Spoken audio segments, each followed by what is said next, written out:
प्यारे बच्चों, आज हम लोग मिडिवियल हिस्ट्री का आप एक तरह से कह लो कि पहला चैप्टर स्टार्ट करने जा रहे हैं। तो इससे पहले हमने एक वीडियो की थी मोहम्मद गोरी के बारे में। तो ये वीडियोस या ये लेक्चर अटेंड करने से पहले आपके लिए मैं सजेस्ट करूंगा कि आप एटलीस्ट वो मोहम्मद गोरी वाली वीडियोस जरूर देख लो, क्योंकि ये अब जो हम पढ़ने जा रहे हैं ना वो वहां से कनेक्टेड है, बहुत अच्छी तरीके से कनेक्टेड है। तो आपके लिए अच्छा होगा कि अगर आप पहले वो वीडियो देख लो, अगर आपने नहीं देखी है, एंड देन आप मतलब इस वाली वीडियो से हम कंटिन्यू करें। ठीक है, तो आइए पहले समझ लेते हैं कि ये दिल्ली सल्तनत क्या चीज है। और एक चीज मैं आपको बता देता हूं बच्चों, जब हम इंडियन मिडिवियल हिस्ट्री की बात करते हैं तो इंडियन मिडिवियल हिस्ट्री में जो 90% क्वेश्चंस बनते हैं वो दो चीजों से ही बनती है। एक तो दिल्ली सल्तनत और दूसरी चीज है मुगल डायनेस्टी। तो आप समझ सकते हो कि ये जो दिल्ली सल्तनत हम पढ़ने जा रहे हैं वो कितनी इंपॉर्टेंट या कितनी इंपॉर्टेंस रखती है इंडियन हिस्ट्री में। मैं आपसे क्या कह रहा हूं, इंडियन मिडिवियल हिस्ट्री की बात कर रहा हूं मैं। उसके जो 90% क्वेश्चंस बनेंगे वो दो ही टॉपिक से आते हैं, या तो दिल्ली सल्तनत या तो मुगल डायनेस्टी। तो जितनी इंपॉर्टेंट मुगल डायनेस्टी है उतनी ही इंपॉर्टेंट क्वेश्चन के पॉइंट ऑफ व्यू से आपके लिए दिल्ली सल्तनत पढ़ना है। तो आइए चलिए कंटिन्यू करते हैं। पहले ये समझ लेते हैं कि ये दिल्ली सल्तनत क्या चीज है। तो हम पहले लेक्चर में ये कवर करेंगे कि जो दिल्ली सल्तनत जिसका हम जिक्र कर रहे हैं तो ये कैसे स्टैब्लिश हुई इंडिया में। तो पहले समझ लेते हैं। तो ये मैप आप देखोगे तो आपको थोड़ी बहुत आसानी होगी। तो मोहम्मद गोरी वाली वीडियो में हमने जो कवर किया था, तो जैसा कि आप जानते हो कि मोहम्मद गोरी अफगानिस्तान, ये अफगानिस्तान वाला पार्ट है ना, तो अफगानिस्तान का एक राजा था। तो अफगानिस्तान में उसने गोर नाम की जगह पे अपनी एक प्रोविंस या किंगडम बना रखी थी, इसीलिए उसका नाम मोहम्मद गोरी था, क्योंकि गोर नाम की जगह से वो आया था, वहां का वो राजा था। तो ये क्या करता था, इसने 1175 एडी से लेके 1206 एडी तक, लगभग 25-30 सालों तक इसने यहां अफगानिस्तान से आके कई बार इंडिया पे अटैक किया। इंडिया के राजाओं से इसने काफी लड़ाइयां लड़ी। तो उसमें कुछ लड़ाइयां ये हार गया और कुछ लड़ाइयां ये जीता। तो कुछ बड़ी बड़ी लड़ाइयां जो इसने लड़ी उसमें से फर्स्ट और सेकेंड बैटल ऑफ तराइन भी है। फर्स्ट बैटल और सेकेंड बैटल ऑफ तराइन में ये मोहम्मद गोरी की लड़ाई हुई थी, जो ब्रेव राजपूत रूलर थे पृथ्वीराज चौहान से। तो पृथ्वीराज चौहान ने पहली बैटल तो जीत ली थी, लेकिन सेकेंड बैटल में मोहम्मद गोरी के हाथों वो शहीद हो गए थे, वो मारे गए थे। तो इसी तरह से मोहम्मद गोरी जो है वो अफगानिस्तान से आके इंडिया के रूलर से लड़ाइयां लड़ता था। ऐसा इसने कई बार किया और उन लड़ाइयों का नतीजा ये हुआ कि इसने काफी बड़े हिस्से की जमीन जो है ना वो अपने कंट्रोल में ले ली थी। तो आप देख रहे हो, ये मोहम्मद गोरी के मरने से पहले उसने ये सारी जमीन जो है अपने कब्जे में ले ली थी। तो ये तो इंडिया की जमीन है ना।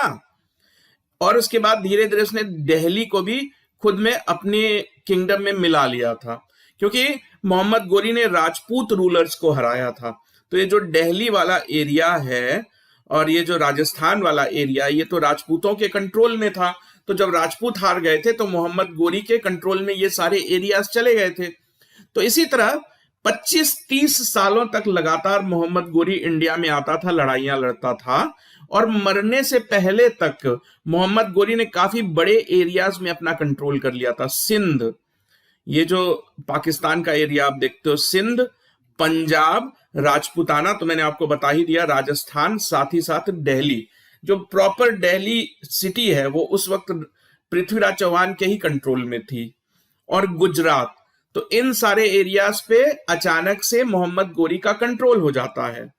ठीक है, तो जब कंट्रोल हो गया, लेकिन ये तो अफगानिस्तान से आया था ना, गोर नाम की जगह से आया था, तो ये राजा तो वहां का है। तो इंडिया में जो जमीन इसने लूट ली, इंडिया में जो जमीन इसने कब्जे में ले ली, उसका ये करेगा क्या। तो इसके पास कई सारे स्लेव्स थे। मोहम्मद गोरी ने कई सारे स्लेव्स को बचपन में ही गोद ले लिया था। मोहम्मद गोरी का खुद का कोई बेटा था नहीं, तो इसकी स्ट्रेटेजी क्या रहती थी कि इसने कई सारे स्लेव्स को गोद लेके बड़ा किया। अब स्लेव्स का ये मतलब नहीं है कि उनसे घर की साफ सफाई करवाता था ये, या किचन में उनसे खाना बनवाता था, नहीं। वो इस तरह के स्लेव्स थे ये कि जिनको गोद तो बचपन में लिया गया, लेकिन उनको मिलिट्री ट्रेनिंग दी गई। यही सोच के इनको गोद लिया जाता था कि जब ये बड़े हो जाएंगे तो ये आर्मी को ज्वाइन कर लेंगे, और काफी बड़े पोस्टों पे इनको डाला जाता था। तो एक तरह से कहने के लिए स्लेव थे, लेकिन मोहम्मद गोरी के काफी करीब थे, क्योंकि बचपन से ही मोहम्मद गोरी इनको पाल पोस के बड़ा करता था और बिल्कुल अपने बच्चों के जैसा ही ट्रीट करता था। तो इसके कई स्लेव्स थे। तो जब भी ये इंडिया में अटैक करने आता था तो अपने साथ अपने स्लेव कुतुबुद्दीन ऐबक को लेके आता था। तो एक तरह से आप सोचो कि इंडिया में जो जमीन इसने जीती है उसमें मोहम्मद गोरी का जितना रोल है, लगभग उतना ही रोल कुतुबुद्दीन ऐबक का भी है, क्योंकि ये भी तो लड़ाइयों में पार्टिसिपेट करता था।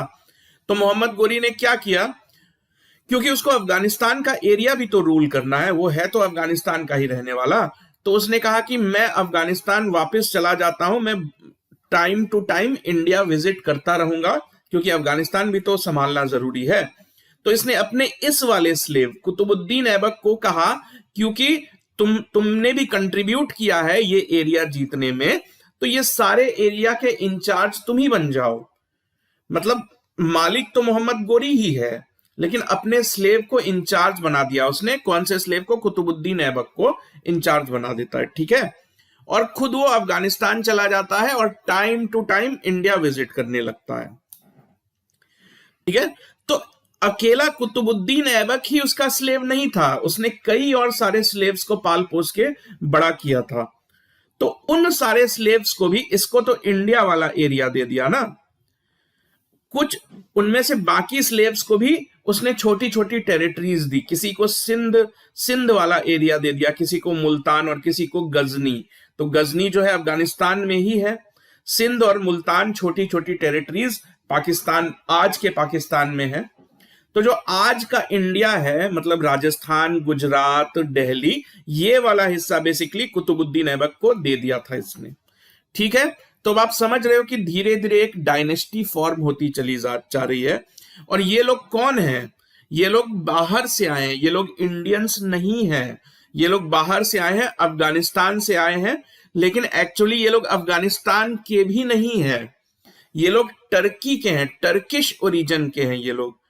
तो यहां पे एक कंट्री आप देखोगे, मैप में तो क्लियर नहीं है, तो टर्की नाम की कंट्री तो आप जानते हो काफी बड़ी स्ट्रॉन्ग कंट्री हुआ करती थी।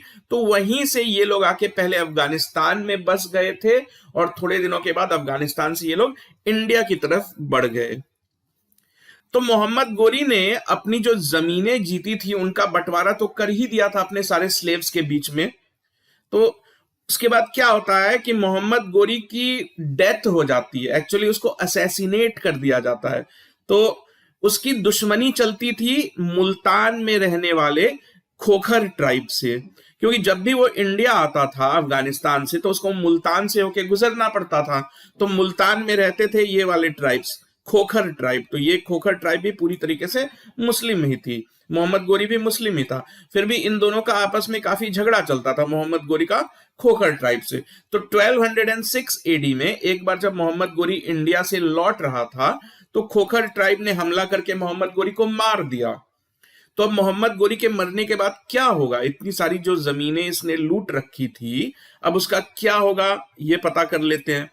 तो मोहम्मद गोरी के ने मरने से पहले ही जमीन के जो टुकड़े हैं उसके हिस्से अपने स्लेव्स में बांट दिए थे। तो उसने तो ये कह के बांटा था ना कि मैं मालिक हूं, तुम इंचार्ज हो। लेकिन अब मालिक ही मर गया, मोहम्मद गोरी मर गया, तो अब क्या होगा? तो जो उसके स्लेव्स थे उन्होंने अपने आप को इंडिपेंडेंट रूलर डिक्लेयर करना स्टार्ट कर दिया। जो भी जमीन उनको मोहम्मद गोरी देके गया था उनको बना के तो वो इंचार्ज गया था, लेकिन अब तो मोहम्मद गोरी जिंदा है नहीं। तो अब ये लोग सामने आके खुद को इंडिपेंडेंट डिक्लेयर करते चले जा रहे हैं। तो मोहम्मद गोरी का जो सबसे क्लोजेस्ट स्लेव था वो कुतुबुद्दीन ऐबक नहीं था, वो था ताजुद्दीन यल्दौज, क्योंकि ये उम्र में बाकी स्लेव से बड़ा था। तो आप कह सकते हो कि ये पहला बच्चा था जिसको मोहम्मद गोरी ने गोद लिया था, ताजुद्दीन यल्दौज को। तो ये बाकी सबसे उम्र में काफी बड़ा था। तो ताजुद्दीन यल्दौज को मोहम्मद गोरी ने अफगानिस्तान का ही हिस्सा दिया था। अफगानिस्तान की एक छोटी सी टेरिटरी, गजनी नाम की टेरिटरी इसको दे दी थी, क्योंकि वो खुद भी अफगानिस्तान में ही रहता था और इसलिए इसको अपने पास ही रखता था, वो ताजुद्दीन यलदौज को अपने पास अफगानिस्तान में ही रखता था। तो इसलिए ताजुद्दीन यलदौज के हिस्से गजनी नाम का शहर आ गया अफगानिस्तान का। ठीक, अब अपना कुतुबुद्दीन ऐबक क्या करेगा? ये तो इंडिया में फंसा हुआ है, इंडिया की जमीन का इंचार्ज है ये, तो अब ये इंडिया का मालिक बन गया ना, इंडिया की जो जमीन इसको मोहम्मद गोरी देके गया है। अब इसने कहा कि चलो अब मोहम्मद गोरी नहीं है तो मुझे ही संभालना होगा, लेकिन इसने खुद को रूलर डिक्लेयर नहीं किया, इसने ये नहीं कहा कि मैं एम्परर हूं। ठीक, इसका यही मानना था कि मैं मोहम्मद गोरी का स्लेव ही हूं, क्योंकि अगर ये एम्परर खुद को डिक्लेयर करता तो शायद बाकी लोगों को ये चीज पसंद नहीं आती, क्योंकि एम्परर तो वही बन सकता है ना जिसमें कि जिसके खून में किसी राजा का खून हो, कोई किसी राजा का बेटा हो वो, लेकिन ये तो स्लेव था। तो कुतुबुद्दीन क्या करता है, पहले अपनी ताकत वो कंसोलिडेट करता है। वो अभी नया नया तो एक तरह से समझ लो कि राजा बना है, भले वो खुद को डिक्लेयर नहीं कर रहा है, लेकिन पहली बार तो उसके हाथ में ताकत आई है, तो थोड़ा टाइम तो वो अपने एम्पायर को ही कंसोलिडेट करने में लगाता है। तो इसकी सारी एम्पायर जो है वो इंडिया में ही है ना, अफगानिस्तान में तो इसका कुछ है नहीं, मुल्तान में कुछ है नहीं, सिंध में कुछ है नहीं, वो सारी टेरिटरीज दूसरे स्लेव्स को दे दी गई हैं। तो बेसिकली इसके हिस्से में है दिल्ली, राजस्थान, लाहौर जो आज पाकिस्तान में है, तो लाहौर यानी पंजाब, उस वक्त पंजाब का ही पार्ट हुआ करता था, और गुजरात। तो अब यही सारी जगह संभालेगा कुतुबुद्दीन ऐबक। तो इस तरह से आप देख रहे हो कि इंडिया में पहली बार ऐसा हुआ कि किसी इस्लामिक किंगडम की नींव पड़ गई। इस्लामिक, इसके पहले कौन रूल करते थे इंडिया पे? राजपूत रूल्स करते थे, वो इंडिया में ही पैदा हुए थे, इंडिया के ही रहने वाले थे। गुप्ता डायनेस्टी ने रूल किया इंडिया के ऊपर, तो ये लोग कोई बाहर से तो नहीं आए थे ना, मौर्य डायनेस्टी ने रूल किया, तो ये सब कोई बाहरी लोग तो थे नहीं, ये अपने ही देश के लोग थे। और बाय रिलीजन ये सब जो है हिंदूज थे, या कह लो कि आर्यन रिलीजन को फॉलो करते थे। लेकिन ये पहली बार इंडिया की हिस्ट्री में होने जा रहा है अब मोहम्मद गोरी के मरने के बाद कि इंडिया में एक इस्लामिक डायनेस्टी स्टैब्लिश होने जा रही है। ये स्टैब्लिश होने जा रही है ये तो एक बात है, लेकिन ये पहली इस्लामिक इन्वेजन नहीं है। पहले भी इस्लामिक इन्वेडर्स ने इंडिया पे अटैक कर रखा था, जैसे कि मोहम्मद बिन कासिम, हमने ये सारा कुछ पहले की वीडियोस में कवर कर रखा है। तो बिन कासिम ने भी इंडिया पे अटैक किया था, लेकिन उसके दिमाग में इंडिया को रूल करने का ख्याल नहीं था, उसने कोई डायनेस्टी वगैरह स्टैब्लिश नहीं की थी। तो मोहम्मद बिन कासिम के बाद अफगानिस्तान से ही आया था महमूद ऑफ गजनी। तो इसने भी इंडिया पे काफी सारे अटैक्स किए, लेकिन कभी ये डायनेस्टी स्टैब्लिश नहीं कर पाया। कोशिश की थी इसने, लेकिन ये कर नहीं पाया था। तो ये पहली बार हो रहा है इंडिया की हिस्ट्री में कि एक इस्लामिक डायनेस्टी स्टैब्लिश हो गई है इंडिया में। तो इसके पहले के लोग क्या करते थे, इंडिया में आते थे, लूटते थे लोगों को, लड़ाइयां वगैरह लड़ते थे, और फिर जहां से आए होते थे वापस चले जाते थे। लेकिन मोहम्मद गोरी ने तो सिस्टम चेंज कर दिया ना, उसने जाने से पहले अपने स्लेव्स को छोड़ दिया था। तो इसलिए ये जो दिल्ली सल्तनत है इसको बहुत इंपॉर्टेंट माना जाता है इंडियन हिस्ट्री में। एक तरह से देखो तो ये टर्निंग पॉइंट है। तो ये डायनेस्टी कब स्टैब्लिश हुई? मोहम्मद गोरी के मरने के इमीडिएटली बाद। तो 1206 में मोहम्मद गोरी की डेथ हुई है, तो हम ये कहते हैं कि 1206 से ही एक नया दौर, एक नया टाइम पीरियड स्टार्ट हो गया है इंडियन डायनेस्टी में। तो इसी टाइम पीरियड को दिल्ली सल्तनत का नाम दिया गया। तो सल्तनत एक इस्लामिक वर्ड है, और दिल्ली क्या, यानी कि दिल्ली से ही ये लोग रूल करना चाहते थे, दिल्ली को ही अपना सेंटर मानते थे, कैपिटल का।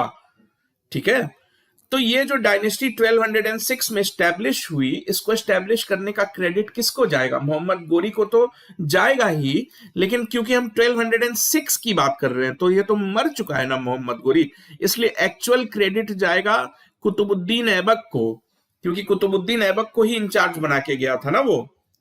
तो ये जो 1206 में जो डायनेस्टी स्टैब्लिश हुई है, ये किन लोगों ने की है? ये लोग हैं टर्किश ओरिजिन के, यानी टर्किश इनके अंदर खून है, और ये अफगानिस्तान में रहते थे और वहां से उठ के इंडिया चले आए। तो 1206 में जो डायनेस्टी स्टैब्लिश हुई वो 1526 तक कंटिन्यू हुई। 1526 यानी कि 320 सालों तक ये लोग दिल्ली से ही दिल्ली सल्तनत चलाते रहे।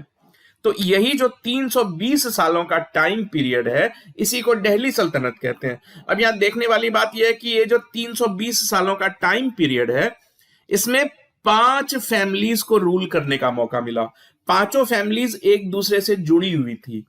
मतलब तो पांचों फैमिलीज, जैसे आज हम बात करते हैं तो कपूर फैमिली होती है, मेहरा फैमिली होती है, खान फैमिली, ठीक, पांडे फैमिली।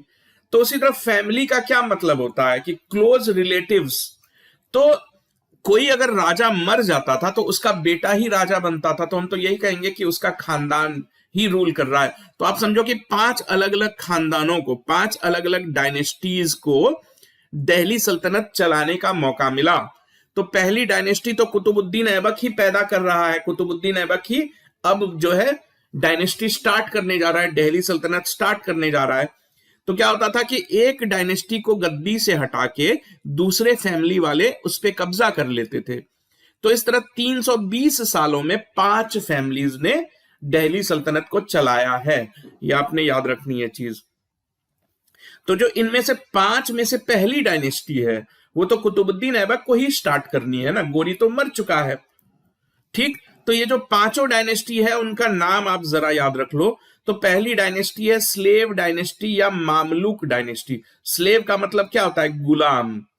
गुलाम को ही मतलब इनकी लैंग्वेज में, जो टर्किश लैंग्वेज है जहां से ये लोग आए थे, उसको टर्किश और इजिप्शियन लैंग्वेज में मामलुक का मतलब स्लेव ही होता है।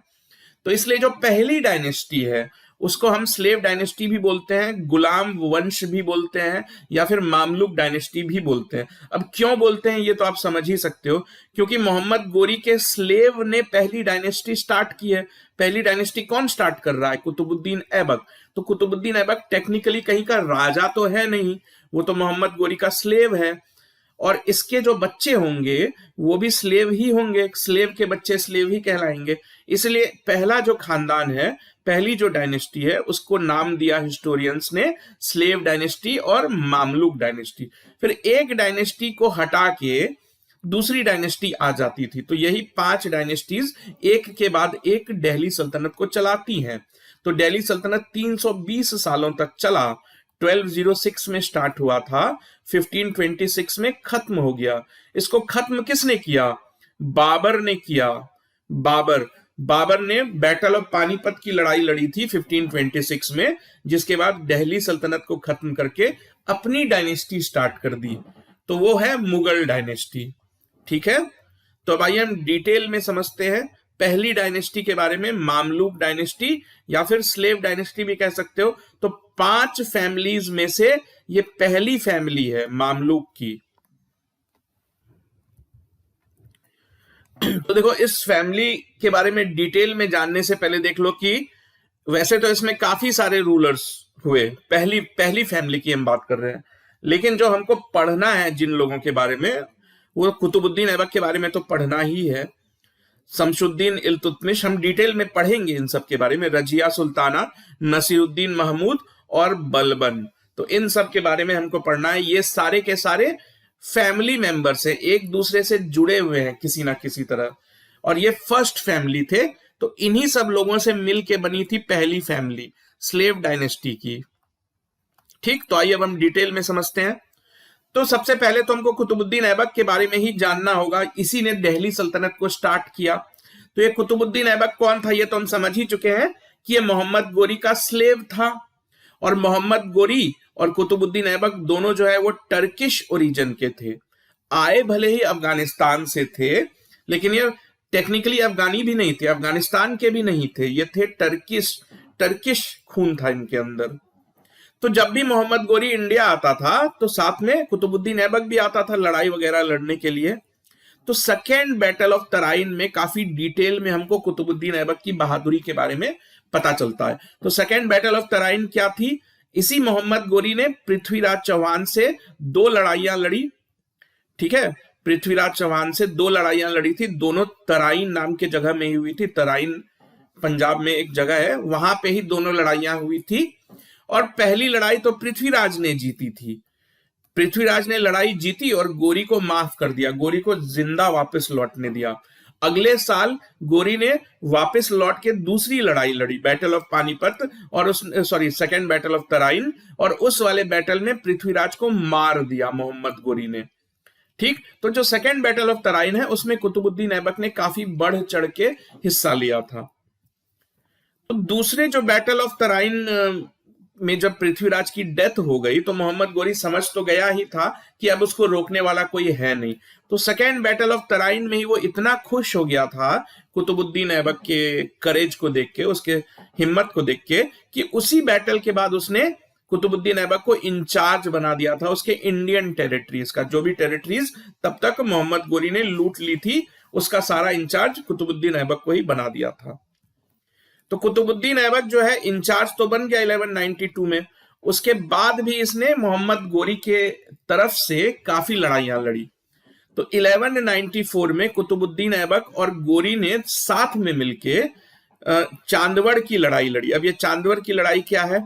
तो जयचंद नाम का जो राजा था जिसकी दुश्मनी थी पृथ्वीराज चौहान से, उसने, तो ये जयचंद, ये सारी चीजें हम मोहम्मद गोरी वाले वीडियो में कवर कर चुके हैं, इसलिए मैं बार बार आपसे कहूंगा कि अगर नहीं देखी है वो वीडियो तो जरूर देख लो। तो ये जो जयचंद है ये पृथ्वीराज चौहान का दुश्मन था। तो एक तरफ मोहम्मद गोरी, एक तरफ अपने पृथ्वीराज चौहान, और एक तरफ अपना जयचंद। तो जयचंद ने मोहम्मद गोरी को कई सारे सीक्रेट्स बताए थे पृथ्वीराज चौहान के बारे में, कि उसकी आर्मी के सीक्रेट्स क्या हैं, कौन कौन से वेपन्स है, जिसकी मदद से सेकेंड बैटल ऑफ तराइन जीत गया था मोहम्मद गोरी। तो जयचंद को लगता था कि मोहम्मद गोरी उसको इनाम देगा, उसको उसकी टेरिटरीज पे हमला नहीं करेगा। लेकिन मोहम्मद गोरी तो प्योर इंडिया में बस एक ही मकसद से आया था, ज्यादा से ज्यादा जमीन पे कब्जा करने के लिए। तो उसने जयचंद को भी नहीं छोड़ा। तो जयचंद के ऊपर जो अटैक किया था मोहम्मद गोरी और कुतुबुद्दीन ऐबक ने मिलके, उसी को बैटल ऑफ चांदवड़ बोलते हैं। तो बैटल ऑफ चांदवड़ में जयचंद भी मारा गया था। तो कितनी हेल्प की थी कुतुबुद्दीन ऐबक ने मोहम्मद गोरी को टेरिटरीज जीतने में, ये आप समझ रहे हो। अब एक और इंपॉर्टेंट चीज आपको पता होनी चाहिए, जो हमने मोहम्मद गोरी वाली वीडियोस में ऑलरेडी कवर की है, कि 1178 में देखो मोहम्मद गोरी ने 75 से ही इंडिया पे अटैक करना स्टार्ट कर दिया था। तो उसने कई लड़ाइयां लड़ी इंडिया में। उसमें से एक बहुत बड़ी लड़ाई थी 1178 एडी में लड़ी गई थी। तो ये मोहम्मद गोरी गया था लड़ाई लड़ने सोलंकी, गुजरात के राजा से। तो गुजरात का राजा उस वक्त एक छोटा बच्चा हुआ करता था, राजा भीमदेव टू। ये 8-9 साल का बच्चा था। ये सब हमने कवर कर रखा है, आप जरूर देखना। तो राजा भीमदेव टू तो बच्चा था, तो इसकी एक जो माँ थी नाइकी देवी, उससे लड़ाई लड़ी थी मोहम्मद गोरी ने। तो मोहम्मद गोरी हार गया था बुरी तरीके से नाइकी देवी से। तो मोहम्मद गोरी कब हारा था? तो 1778 में ही हार गया था, 1178 में। तो इसको नाम दिया गया था बैटल ऑफ कयादरा। तो अब जब कुतुबुद्दीन ऐबक भी मोहम्मद गोरी का साथ देने लगा, तो 1197 में कुतुबुद्दीन ऐबक ने कहा कि मालिक मुझे इजाजत दो, मुझे परमिशन दो कि मैं आपकी हार का बदला ले सकूं।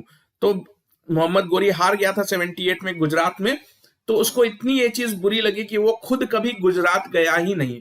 उसने कुतुबुद्दीन ऐबक को कहा कि ठीक है, तुम मेरे हार का बदला लो जाके। तो कुतुबुद्दीन ऐबक ने 1197 में इसी राजा को हराया। उस वक्त तो ये बच्चा था, अब ये बच्चा बड़ा हो चुका था और इसकी मदर की डेथ हो चुकी थी। तो अब इसी बच्चे ने कुतुबुद्दीन ऐबक से लड़ाई लड़ी। ठीक, तो इसका नतीजा क्या निकला कि कुतुबुद्दीन ऐबक इस बार जीत गया। तो जीतने का क्या मतलब है कि अपने मालिक के हार का बदला ले लिया कुतुबुद्दीन ऐबक ने। इसीलिए इससे काफी खुश रहता था मोहम्मद गोरी। तो मोहम्मद गोरी के मरने के बाद तो अब कुतुबुद्दीन ऐबक को रूलर बनना ही पड़ेगा। तो पहले ही कुतुबुद्दीन ऐबक को इंचार्ज तो डिक्लेयर कर ही दिया था। तो जब 1206 एडी में मोहम्मद गोरी की डेथ हो जाती है, तो फाइनली ये अपने आप को सक्सेसर डिक्लेयर करता है, एम्परर डिक्लेयर नहीं करता। ये कहता है कि मैं मोहम्मद गोरी का सक्सेसर हूं। ना ही ये अपने नाम पे खुतबा पढ़वाता है। खुतबा पढ़ने का मतलब होता है, देखो आज अगर हमारे देश में कोई प्राइम मिनिस्टर बनता है या कोई प्रेसिडेंट बनता है, तो वो एक ओथ लेता है, शपथ लेता है।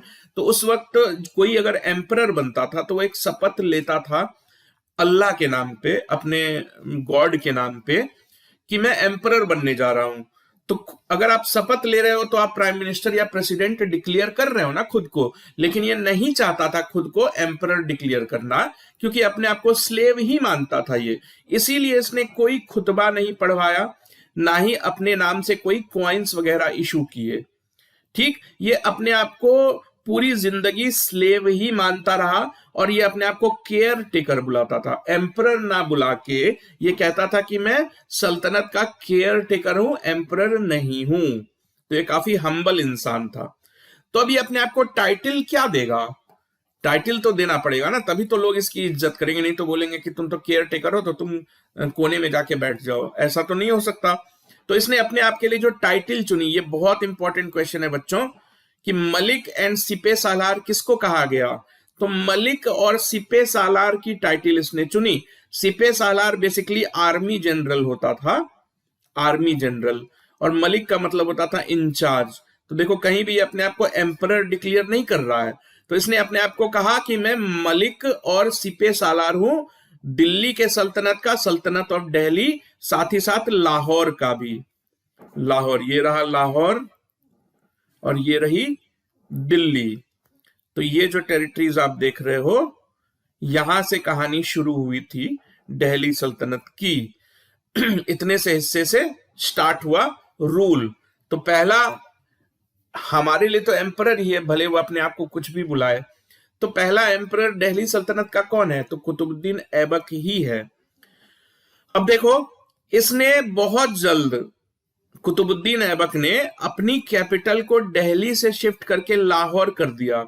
अब क्यों कर दिया? क्योंकि लाहौर में काफी बड़े बड़े मर्चेंट्स रहते थे। तो उन मर्चेंट्स ने इसको कंप्लेन किया कि हमको खतरा है, क्योंकि जो मोहम्मद गोरी के और भी स्लेव्स थे ना, कई सारे स्लेव्स थे, किसी को सिंध वाला एरिया दिया गया था, किसी को मुल्तान वाला एरिया दिया गया था। तो इन पे अटैक का खतरा था। वो लोग चाहते थे कि हम भी अटैक करके पंजाब को खुद में मिला ले। तो लाहौर जो है वो पंजाब का एरिया था। तो इन लोगों ने रिक्वेस्ट करी कुतुबुद्दीन ऐबक से कि आप अपना कैपिटल दिल्ली से शिफ्ट करके यहां कर लो, क्योंकि यहां पे अटैक का खतरा बहुत ज्यादा है। किससे खतरा है? तो मोहम्मद गोरी के ही जो बाकी सारे स्लेव्स हैं। तो इस तरह आप देखोगे कि जो दिल्ली सल्तनत है उसकी पहली कैपिटल दिल्ली नहीं थी, उसकी पहली कैपिटल लाहौर थी। नाम के लिए तो वो दिल्ली सल्तनत कहलाता है, लेकिन पहली कैपिटल जो स्टैब्लिश की गई वो कुतुबुद्दीन ऐबक ने लाहौर में किया, दिल्ली में नहीं किया। ये आप याद रखोगे, ठीक है। तो अब ये बाकी स्लेव्स कौन थे जिनसे खतरा महसूस हो रहा था? तो ये भी पता कर लेते हैं।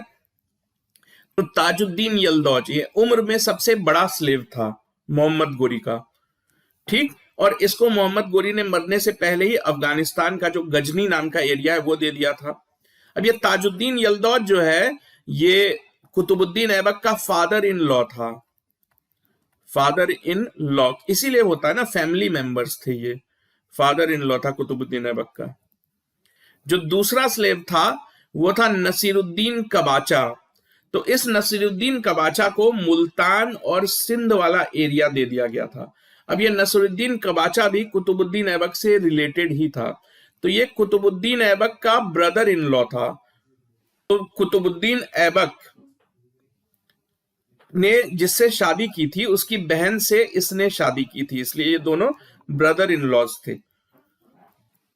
अब जो तीसरा स्लेव था वो था बख्तियार खिलजी। तो बख्तियार खिलजी जो है वो इंडिपेंडेंट रूलर डिक्लेयर कर चुका था खुद को। वो बिहार और बंगाल का इंडिपेंडेंट रूलर बनना चाहता था और बन भी गया। तो यही तीन प्रोमिनेंट स्लेव्स थे जो कि कुतुबुद्दीन ऐबक के अलावा मोहम्मद गोरी अपने पीछे छोड़ के गया था।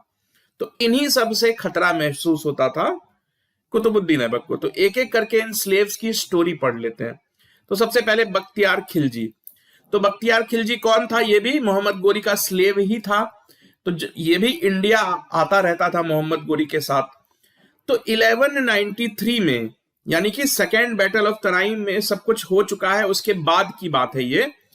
तो जो बख्तियार खिलजी है वो काफी एम्बिशियस था, वो खुद इंडिपेंडेंट रूलर बनना चाहता था। लेकिन काम तो वो मोहम्मद गोरी की आर्मी में करता था, मोहम्मद गोरी का स्लेव था वो।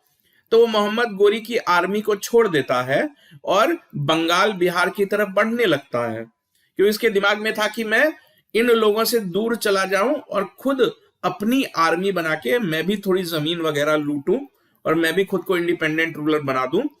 तो ये मोहम्मद गोरी की आर्मी को 1193 में छोड़ के बिहार वाले एरिया में निकल जाता है और कामयाब हो जाता है, बिहार को कंट्रोल कर लेता है, ये बिहार को कैप्चर कर लेता है 1201 में और बंगाल को कैप्चर कर लेता है 1204 एडी में। ठीक, तो वहां तक अभी तक मोहम्मद गोरी का कोई और स्लेव नहीं पहुंचा था। ये लोग बेसिकली नॉर्थ इंडिया में ही घूम रहे थे कुतुबुद्दीन ऐबक, कभी राजस्थान में लड़ने चले जाते थे, कभी गुजरात में लड़ने चले जाते थे, जबकि बख्तियार खिलजी सीधा ईस्ट इंडिया पहुंच गया है, बंगाल और बिहार पे कब्जा कर लिया उसने जाके। तो खिलजी तो हमेशा से अपने आप को इंडिपेंडेंट ही डिक्लेयर करना चाहता था, तो इसने मोहम्मद गोरी या कुतुबुद्दीन ऐबक से किसी भी तरह का ऑर्डर लेना छोड़ दिया था, बंद कर दिया था। ये खुद ही अपने मिलिट्री डिसीजंस या पॉलिटिकल डिसीजंस ले लिया करता था। लेकिन अब ये बिल्कुल इंडिपेंडेंट तो नहीं रह सकता है, क्योंकि अगर ये अपने आप को बिल्कुल ही इंडिपेंडेंट डिक्लेयर कर देगा तो हो सकता है कि मोहम्मद गोरी इस पे भी अटैक कर दे, कुतुबुद्दीन ऐबक इस पे भी अटैक कर दे। तो इसलिए इसने स्ट्रेटजी अपनाई पॉलिटिकली, ये काफी मतलब दिमाग का तेज था। तो जब इसने बिहार और बंगाल पे कब्जा कर लिया था तो ये मिलने जाता है कुतुबुद्दीन ऐबक से। तो खिलजी जो है कुतुबुद्दीन ऐबक से मिलने जाता है और उसको, ये आप मीटिंग देख रहे हो, तो ये दोनों एक दूसरे को सोने की तलवार वगैरह गिफ्ट करते हैं, काफी सारे गिफ्ट करते हैं। तो तलवार एक दूसरे को गिफ्ट करने का सिग्निफिकेंस ये था कि देखो कुतुबुद्दीन ऐबक भी स्लेव ही था, कुतुबुद्दीन ऐबक भी स्लेव था और ये भी स्लेव था, और मोहम्मद गोरी मर चुका था। मोहम्मद गोरी 1206 में मर गया और बंगाल को कैप्चर करते करते ही इतना टाइम हो गया था कि जब तक ये खुद को डिक्लेयर करता तब तक मोहम्मद गोरी मर चुका था। तो अब दोनों स्लेव्स हैं तो दोनों तो बराबर ही है ना, इसलिए कुतुबुद्दीन ऐबक ने कुछ नहीं कहा, बख्तियार खिलजी को एक्सेप्ट कर लिया कि ठीक है, जैसे मैं दिल्ली सल्तनत का राजा हूं वैसे ही तुम बंगाल और बिहार के राजा बन जाओ, मुझे कोई दिक्कत नहीं है।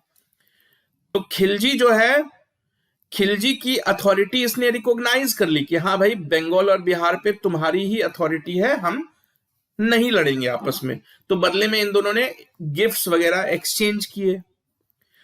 तो बख्तियार खिलजी जो है बहुत ज्यादा दिनों तक बिहार और बंगाल पे रूल नहीं कर पाया, क्योंकि बहुत जल्द ही, मतलब जब वो मिल के लौटा, कुतुबुद्दीन ऐबक से मिल के लौटा, उसके कुछ ही महीनों के बाद उसकी असैसिनेशन हो गई, उसकी हत्या कर दी गई। तो उसको देवकोट नाम की जगह पे मार दिया गया। तो देवकोट जो है आज बांग्लादेश में पड़ता है। यानी कुतुबुद्दीन ऐबक के सुल्तान बना हुआ एक ही महीना गुजरा था कि बख्तियार खिलजी को किसी ने मार दिया। तो उसको मारने वाला जो मिलिट्री जनरल था वो उसी की सेना का था, बख्तियार खिलजी का ही सेनापति था वो, उसका नाम था मीर मदान।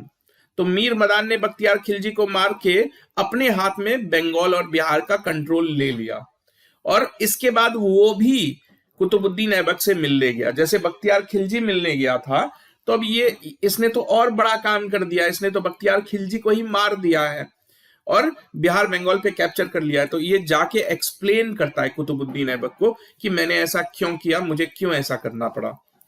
ठीक है, तो एक स्लेव की कहानी तो खत्म हो गई, बख्तियार खिलजी की कहानी तो खत्म हो गई। अब बाकी स्लेव से खतरा बना ही हुआ है कुतुबुद्दीन ऐबक को। तो कुतुबुद्दीन ऐबक को हमेशा इस बात का खतरा रहता था कि पंजाब और लाहौर वाला जो प्रॉस्पेरस रीजन है, दिल्ली से भी ज्यादा प्रॉस्पेरस रीजन था पंजाब का, क्योंकि वहां पे 5 नदियां बहती थी, एग्रीकल्चर काफी होता था, टैक्स वगैरह काफी मिलता था। तो हमेशा खतरा बना रहता था कि कोई भी पंजाब और लाहौर पे अटैक ना कर दे। तो जैसा कि मैंने आपको बताया कि जो लाहौर में रहने वाले मर्चेंट्स थे और जो वहां के लाहौर के जो कॉमन सिटीजन्स थे, उन्होंने इससे रिक्वेस्ट करी थी कि हम पे ज्यादा खतरा है, दिल्ली तो इंटीरियर में है ना, दिल्ली तो काफी अंदर जाके है ना आपके किंगडम में, हम तो आपकी किंगडम की बाउंड्री पे ही हैं, तो आप बाउंड्री यानी यहाँ लाहौर को अपनी कैपिटल बना लो। तो इस तरह जो पहली कैपिटल दिल्ली सल्तनत की बनी थी वो लाहौर थी, ना कि दिल्ली। तो अब खतरा किससे था? तो ताजुद्दीन यल्दौज नाम के स्लेव से था। तो ताजुद्दीन यल्दौज जो है कुतुबुद्दीन ऐबक का फादर इन लॉ था, ससुर था वो कुतुबुद्दीन ऐबक का। तो यल्दौज ने एक्चुअली पंजाब पे अटैक कर दिया। तो जैसे ही यल्दौज कहाँ का राजा बन गया था, वो तो गजनी का था ना, उसको तो गजनी में आराम से रूल करना चाहिए, लेकिन नहीं, उसके दिमाग में था कि मैं पंजाब को कैप्चर करके अपनी टेरिटरी बना लूंगा। तो यल्दौज ने जैसे ही पंजाब पे अटैक किया, तो देखो ये एरिया है पंजाब वाला, यानी उस वक्त का पंजाब, तो आज पंजाब का काफी बड़ा हिस्सा जो है वो पाकिस्तान में भी है। तो पंजाब का मतलब सिर्फ इंडिया वाला पंजाब नहीं, तो ये जो पाकिस्तान वाला भी हिस्सा है। तो इसने पंजाब में अटैक किया। तो ये देखो लाहौर, तो ये लाहौर कैपिटल थी। तो इमीडिएटली कुछ ही दिनों के अंदर कुतुबुद्दीन ऐबक ने भी मतलब उसको चेज करना स्टार्ट कर दिया, डिफेंड करना स्टार्ट कर दिया। तो कुतुबुद्दीन ऐबक ने के पास ज्यादा फोर्सेस थे, तो उसने मजबूर कर दिया अपने ससुर को, ताजुद्दीन यल्दौज को, कि पंजाब छोड़ के वो भाग जाए। तो पंजाब पे अटैक तो किया यल्दौज ने, लेकिन उसको जीत नहीं पाया। और देखो कुतुबुद्दीन ऐबक ने इसको जब पीछा करना स्टार्ट किया, दौड़ाना स्टार्ट किया, तो कुतुबुद्दीन ऐबक उसको दौड़ाते दौड़ाते गजनी तक पहुंच गया। और कुतुबुद्दीन ऐबक ने अपने ससुर की ही टेरिटरी कब्जे में ले ली। ससुर आया था पंजाब को कैप्चर करने के लिए, अब इसने उसी की टेरिटरी गजनी को जाके कैप्चर कर लिया है कुतुबुद्दीन ऐबक ने। लेकिन कुतुबुद्दीन ऐबक जो है बहुत ज्यादा दिनों तक गजनी को कैप्चर कंट्रोल में नहीं रख पाया। तो वापस जो है यल्दौज ने गजनी को तो जीत लिया, लेकिन पंजाब को जीतने का सपना उसका पूरा नहीं हो पाया। तो अब गजनी कुतुबुद्दीन ऐबक ने थोड़े दिनों के लिए कंट्रोल में रखी थी, फिर उसके कंट्रोल से निकल गई। तो वो क्या करता, वो वापस लौट के अपने कैपिटल आ गया, लाहौर आ गया वापस लौट के। तो अब यहाँ एक इंटरेस्टिंग चीज क्या है कि जब कुतुबुद्दीन ऐबक अपने ससुर से लड़ रहा था, उसकी गजनी पे अटैक कर रहा था, गजनी पे कंट्रोल भी कर लिया था कुछ दिनों के लिए, तो उसके साथ एक टर्किश मिलिट्री जनरल और था, उसका नाम था अली मर्दान खिलजी। तो ये वही अली मर्दान खिलजी है जिसने कि बख्तियार खिलजी को मारा था थोड़े दिनों पहले। तो कुछ हिस्टोरियंस का ऐसा भी मानना है कि कुतुबुद्दीन ऐबक के कहने पे ही बख्तियार खिलजी को रास्ते से हटाया गया था। ठीक, तो अब देखो कुतुबुद्दीन ऐबक जो है इस अली मर्दान खिलजी से खुश रहता था, उसको अपने साथ लेके गया था ना ये अटैक करने। तो कुतुबुद्दीन ऐबक ने कहा कि चलो तुम लखनौती संभालो, जैसे बख्तियार खिलजी संभालता था वैसे ही आज से तुम लखनौती संभालो। तो लखनौती क्या चीज थी, तो बंगाल और बिहार को मिला के जो एक प्रोविंस बनाई गई उसी की कैपिटल थी लखनौती। आज बंगाल की कैपिटल कैलकाटा है, उस वक्त तो कैलकाटा का नामो निशान भी नहीं था ना, तो उस वक्त बंगाल का कैपिटल लखनौती हुआ करता था। तो ये चीज इसने अली मर्दान के हवाले कर दी कि आज से तुम ही लखनौती संभालोगे। तो कुतुबुद्दीन ऐबक तो काफी अच्छे से उसके लाइफ में सब कुछ चल रहा है। एक स्लेव तो मर ही गया बख्तियार खिलजी, दूसरा इसका खुद का ससुर है, उसको इसने पंजाब से खदेड़ के भगा दिया है, तो सब कुछ ठीक चल रहा है। तो अब ये आराम से रूल कर सकता है। तो देखते हैं, तो कुतुबुद्दीन जो है, जो अपना कुतुबुद्दीन ऐबक है, वो तो एक स्लेव है ना, टेक्निकली स्लेव है। तो ये रिक्वेस्ट भेजता है, एक मैसेज भेजता है मोहम्मद गोरी के भतीजे के पास। तो मोहम्मद गोरी इसका जो मालिक था वो तो मर गया था, तो अब ये बोलता है कि अब मैं क्यों स्लेव रहूं, अब मैं किसका स्लेव हूं, मेरा तो मालिक ही मर गया। तो ये मोहम्मद गोरी के भतीजे के पास, जिसका नाम था गियासुद्दीन महमूद, और अब मोहम्मद गोरी की जगह वो गोर का राजा बन गया था, मोहम्मद गोरी का भतीजा था वो। तो गोर का राजा जो कि मोहम्मद गोरी का भतीजा ही है, उससे रिक्वेस्ट करता है कि मुझे जो है स्लेव की लाइफ से फ्री कर दो, एक चिट्ठी इशू कर दो जिसमें लिखा हो कि हाँ आज के बाद कुतुबुद्दीन ऐबक जो है हमारा स्लेव नहीं है, हम इसको फ्री करते हैं। तो गयासुद्दीन महमूद ने उसकी बात मान ली और एक लेटर इशू कर दिया, जिससे कि उस लेटर में लिख दिया कि आज से ये हमारा स्लेव नहीं है, हम इसको फ्री करते हैं। तो उसको बोलते हैं मेनू मिशन का लेटर। तो जब भी पुराने जमाने में तो स्लेव्स वगैरह का काफी सिस्टम चलता था ना, तो जब भी किसी स्लेव को फ्री किया जाता था तो एक लेटर इशू किया जाता था, उसी को कहते थे मेन्यू मिशन। तो एक लेटर भी जारी किया और साथ में एक छत्र भी भिजवाया। छत्र होता है एक सोने का छाता। तो सोने का छाता भिजवाने का मतलब होता है कि एक राजा दूसरे को राजा रिकॉग्नाइज कर रहा है, या फिर तलवार भेंट करना, यानी कि मैं तुम्हें भी अपने बराबर का राजा मानता हूं। तो इसी तरह इसको फ्री भी कर दिया और छत्र भी भिजवाया। तो 1208 एडी में इसको इतनी इज्जत मिली कि आज से तुम स्लेव नहीं हो। तो 1208 एडी में तो ये चाहता तो अब तो एम्परर बन सकता है ना, अब तो ये स्लेव रहा नहीं, इसको फ्री कर दिया गया है, लेकिन तब भी ये पूरी तरीके से एम्परर वाला रुतबा नहीं अपनाता, ये कोई क्वाइंस वगैरह इशू नहीं करता है। हिस्टोरियंस को आज तक कुतुबुद्दीन ऐबक के द्वारा इशू की गई एक भी क्वाइन नहीं मिली है। अब इसके थोड़े नेचर के बारे में समझ लो। मोहम्मद गोरी तो काफी क्रूअल था, इसने काफी लड़ाइयां लड़ी और काफी बेकसूर लोगों को मारा, काफी सारे टेम्पल वगैरह भी तोड़े, लेकिन कुतुबुद्दीन ऐबक उतना क्रूअल नहीं था। तो कुतुबुद्दीन ऐबक को काफी जेनरस नेचर का माना जाता है, ये काफी दान वगैरह कर दिया करता था, गरीब किसानों वगैरह को काफी दान वगैरह देता था। तो ये क्वेश्चन आप याद रखोगे बच्चों, बहुत इंपॉर्टेंट है कि ये इतने पैसे दान देता था कि इसका निकनेम लाख बक्स पड़ गया था, क्योंकि कहा जाता है कि कभी कभी किसी को देख के इसको इतनी दया आ जाती थी कि उसको 1-1 लाख सिक्के दे देता था, ये 1 लाख सिक्के उस जमाने के, इसलिए इसको लाख बक्स के नाम से भी जाना जाता है। किसको? कुतुबुद्दीन ऐबक को। कुतुबुद्दीन ऐबक के बारे में ये चीज उस वक्त के बुक्स में लिखी हुई है, हिस्टोरियंस, उस वक्त के हिस्टोरियंस ने लिखा है कि कुतुबुद्दीन ऐबक दिल का इतना अच्छा था, वो समझता था लोगों की मजबूरी, कि उसने अपने सोल्जर्स को कह रखा था कि तुम कभी भी किसी किसान पे, किसी गरीब पे अत्याचार नहीं करोगे। और कुतुबुद्दीन ऐबक के राज में बुक्स में लिखा हुआ है कि किसी सोल्जर में इतनी हिम्मत नहीं होती थी कि किसी किसान के घर से जाके एक दाना भी चुरा सके या एक तिनका भी किसान से जबरदस्ती जो है वो ले सके। तो ये काफी ख्याल रखने वाला राजा था। तो ये इतना जेनरस था कि बहुत बार तक, इसके मरने के 300-400 साल बाद तक, जो मुहावरों में इसका नाम यूज किया जाता था कि अरे ये तो अपने जमाने का ऐबक है। तो जैसे अगर किसी को ये दिखाना होता था कि काफी जेनरस है, जैसे अगर आज मैं काफी जेनरस हो जाऊं, काफी दान दक्षिणा करने लगूं, तो मुझे बोला जाएगा कि अरे देखो ये तो नए जमाने का ऐबक है, यानी कि बहुत जेनरस है। अब कुछ आर्किटेक्चर की बात कर लें तो देखो 1206 से भले ही इन लोगों ने स्टार्ट किया हो रूल करना, लेकिन इंडिया में कब्जा करना तो काफी पहले ही स्टार्ट कर दिया था ना। 1192 में ही बैटल ऑफ तराई वगैरह ये जीत गए थे। तो 1206 एडी से पहले से ही इन लोगों ने इंडिया में बिल्डिंग्स वगैरह बनानी स्टार्ट कर दी थी। तो इंडिया की सारी जो बिल्डिंग्स पहले पहले बनी वो तो कुतुबुद्दीन ऐबक ही बनाएगा, यही इंचार्ज था टेरिटरी का। तो मेहरौली नाम की जो जगह है, मेहरौली आज दिल्ली की एक बहुत बड़ा एरिया है, बहुत अच्छा एरिया है माना जाता है। तो वो मेहरौली जो है कुतुबुद्दीन ऐबक ने ही बसाई।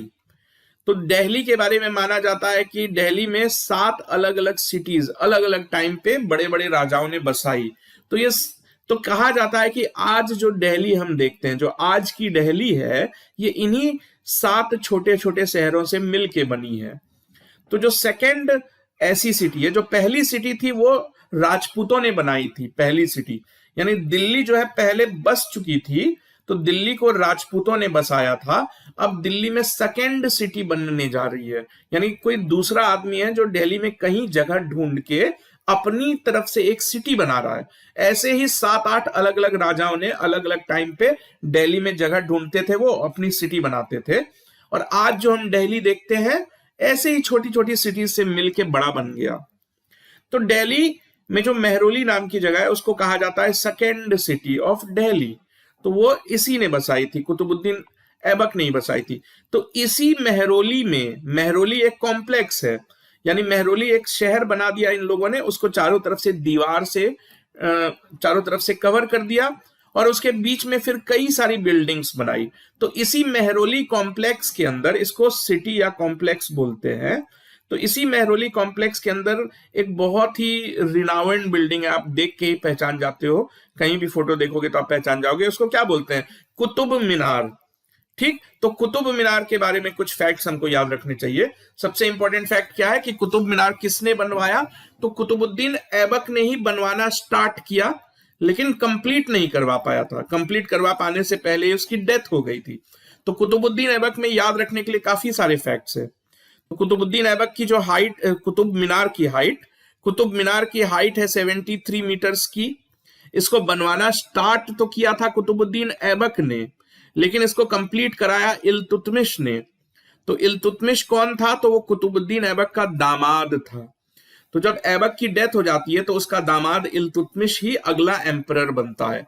तो कुतुबुद्दीन ऐबक ने स्टार्ट तो करवाया, कंप्लीट करवाया किसने? इल्तुतमिश ने। इसका नाम क्या है?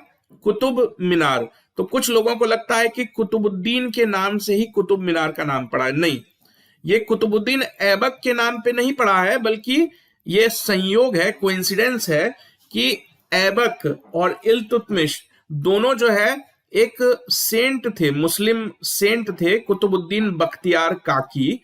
दोनों इसके फॉलोअर थे, कुतुबुद्दीन बख्तियार काकी के। तो ये भी आप याद रखोगे। तो ये जो कुतुब मीनार का कुतुब है, कुतुब मीनार में जो ये कुतुब वर्ड लिया गया, ये ऐबक वाला कुतुब नहीं है, ये बख्तियार काकी वाला कुतुब है। तो इसी की शान में, इसी को, इन्हीं जो सेंट है इनको ही डिवोट किया गया है कुतुब मीनार। ठीक। तो अब एक और चीज आप याद रखोगे कि जो आखिरी दो दो टावर्स है, आखिरी दो जो मंजिलें हैं कुतुब मीनार की, वो किसी और डायनेस्टी ने कंप्लीट कराई। मैंने आपको बताया ना कि दिल्ली सल्तनत में 5 फैमिलीज आई एक के बाद एक। तो हम अभी तो पहली फैमिली की कहानी सुन रहे हैं। तो ये जो कुतुब मीनार के जो आखिरी दो ऊपर की जो मंजिलें हैं, ये फिरोज शाह तुगलक नाम के राजा ने कंप्लीट कराया था। फिरोज शाह तुगलक जो है, आप देखोगे कि ये तीसरी फैमिली जब गद्दी पे आएगी तब ये राजा उस फैमिली का हिस्सा है, फिरोज शाह तुगलक। और कुछ बिल्डिंग्स प्रोमिनेंट हैं जो क्वेश्चन के पॉइंट ऑफ व्यू से इंपॉर्टेंट है। तो अढ़ाई दिन का झोपड़ा, अढ़ाई दिन का झोपड़ा क्या है? ये एक मस्जिद है। कहां पे है? तो अजमेर में है। क्योंकि ये लोग राजपूतों से लड़ाई लड़ते थे तो राजस्थान वगैरह भी जाते थे, तो अजमेर में भी इन्होंने अटैक वगैरह किया था। तो 1199 एडी में एक बड़े से जैन मंदिर को तोड़ा। कुतुबुद्दीन ऐबक ने अजमेर पे अटैक किया, एक जैन मंदिर को बुरी तरीके से डिस्ट्रॉय कर दिया, और उसी के मलबे से, उसी के जो ईंटे पत्थर से ये मस्जिद बनाई। इस मस्जिद का नाम रखा अढ़ाई दिन का झोपड़ा। तो इसी मस्जिद की दीवारों पे आज भी आपको हरिकेली नाटक लिखा हुआ मिलेगा। हरिकेली नाटक क्या है? वो जैन धर्म की एक कहानी है। जैसे हिंदू धर्म में रामायण और महाभारत होती है, वैसे ही जैन धर्म में कई सारी रिलीजियस टेक्स्ट होते हैं। तो उन्हीं में से एक रिलीजियस टेक्स्ट या कहानी कह लो, हरिकेली नाटक, वो आपको अढ़ाई दिन के झोपड़े पे लिखा मिलेगा। तो ये क्वेश्चन कई बार पूछा गया है कि अढ़ाई दिन का झोपड़ा कहाँ है? तो अजमेर में। किसने बनवाया? तो कुतुबुद्दीन ऐबक ने बनवाया। और क्या क्या बनवाया कुतुबुद्दीन ऐबक ने?